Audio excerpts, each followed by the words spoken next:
Welcome in my YouTube channel. मैं हूं AK Kashyap. एक महत्वपूर्ण इन्फॉर्मेशन के साथ जिस टॉपिक पे चर्चा करने जा रहे हैं, ये बिहार के उन शिक्षकों के लिए काफ़ी महत्वपूर्ण है जो BPSC फेज 1 और 2 के तहत जो अपॉइंट हुए हैं। कंटिन्यू इनके द्वारा एक विषय पर कंटिन्यू विभाग को आवेदन दिए जा रहे थे। सैकड़ों आवेदन इन्होंने उच्चतर अध्ययन को लेकर आवेदन दिया था। तो विभाग ने यहाँ पे एक दिशा निर्देश जारी किया है उच्चतर अध्ययन को लेकर, यानी हायर स्टडीज़ को लेकर।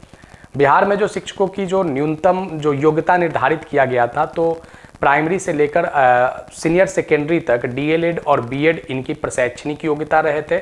और कुछ अगर बात करें जैसे जो अलग अलग जैसे ललित कला हो या संगीत हो, तो इस तरीके के योग्यता जो अलग निर्धारित किए गए थे। लेकिन यहाँ पे बिहार सरकार में जो शिक्षक अपॉइंट हुए, तो अभी अपॉइंट होने के बाद इन लोगों ने उच्चतर अध्ययन को लेकर, खास करके जैसे नेट का एग्ज़ाम हो, BPSC का एग्ज़ाम हो, UPSC का एग्ज़ाम हो, इसके अलावे बहुत से ऐसे लोग हैं जो MEd या DLED हैं तो वे BEd करना चाह रहे हैं।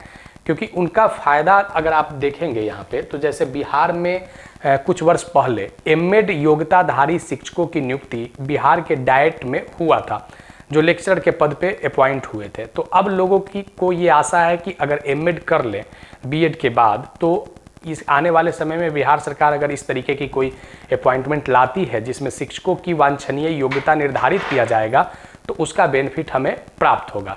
लेकिन अब सरकार ने कहा कि हम आपको तो छुट्टी देंगे, इसमें कोई दो मत की राय नहीं है, लेकिन जो छुट्टी देंगे उसमें हम आपको वेतन नहीं देंगे।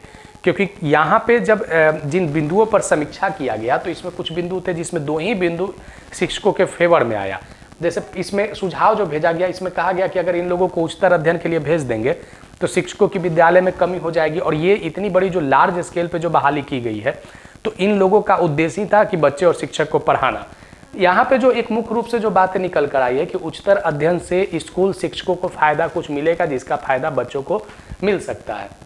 यहाँ पे जो कंटिन्यू जो आवेदन पढ़ रहे थे, तो विभाग को इस वजह से काफ़ी परेशानी आ रहा था। तो विभाग ने कहा कि बच्चे की पढ़ाई डिस्टर्ब ना हो, अगर आपको छुट्टी पे जाना है तो हम आपको उस समय का वेतन नहीं देंगे। यानी जो वेतन की जो बात कर रहा है, वह वेतन आपका असाधारण अवकाश मिलेगा। ठीक है, ये वैतनिक अवकाश नहीं होगा, क्योंकि बिहार सरकार या केंद्र सरकार में अगर बात करें तो बहुत से ऐसे छुट्टियां होते हैं जो वैतनिक रूप में उसे लिया जा सकता है कि अगर आप छुट्टी में भी है और उसका वेतन आपको मिलेगा। लेकिन उच्चतर अध्ययन के लिए बिहार सरकार के शिक्षकों को वैतनिक या अर्धवैतनिक अवकाश नहीं दिया जाएगा, असाधारण अवकाश रहेगा। आपकी योग्यता, अगर आप 2 साल का योग्यता पे जाना चाहते हैं, लीव लेना चाहते हैं, तो आप ले सकते हैं। लेकिन आपको उस समय का किसी भी प्रकार का मूल वेतन, महंगाई भत्ता या आपका जो डिडक्शन जो कटता है NPS में, वह भी डिडक्शन पर आपके छुट्टी के दौरान रोक लगा दिए जाएंगे। फिर आप प्राधिकार के पास आकर रिपोर्ट करेंगे। प्राधिकार उसके बाद फिर जब आपको अलाउ करेगा, तब फिर आपकी ये सारे जो फैसिलिटी है जो पूर्व में मिल रहे थे, वह आपकी शुरू हो जाएंगे।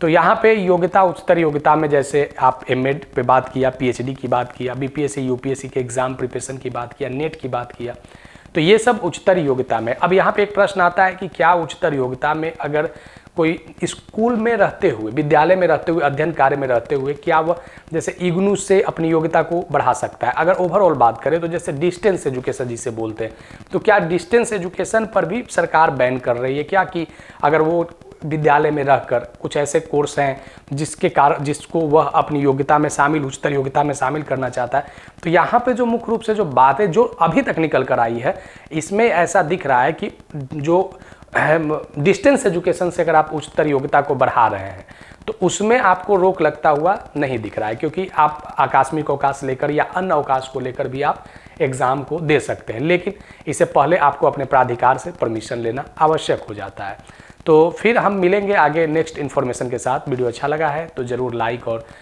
शेयर कर दीजिएगा, सुझाव कमेंट में लिखिएगा, और नए व्यूअर हैं तो सब्सक्राइब करना बिल्कुल ना भूलें। सब्सक्राइब करके बेल आइकन को ज़रूर दबा दीजिएगा। आगे मिलेंगे नेक्स्ट वीडियो, नेक्स्ट टॉपिक में। धन्यवाद।